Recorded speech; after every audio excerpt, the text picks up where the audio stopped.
Mapagpalang araw kapatid, alam mo ba na may good news sa iyo ang Panginoon ngayong araw na ito? Yes, tama ang narinig mo. May good news ang Lord para sa iyo ngayong araw na ito.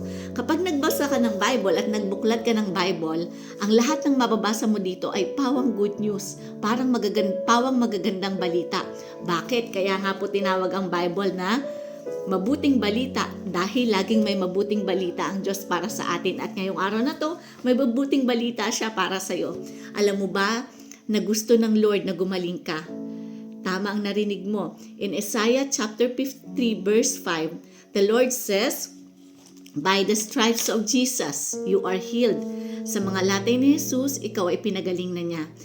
He was pierced for our transgressions, He was crushed for our iniquities. The punishment that brought us peace was on Him, and by His wounds, we are healed.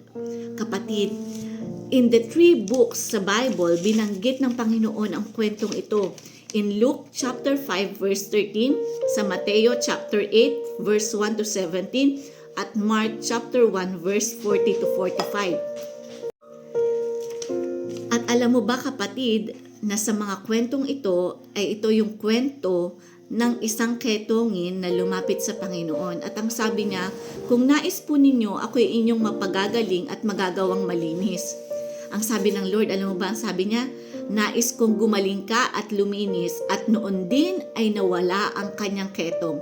Hindi sinabi na bukas nawala ang kanyang ketong, o hindi sinabi ng Panginoon sa kwento na mamaya ay mawawala ang ketong mo, kundi ngayon din, noon din ay nawala ang ketong niya.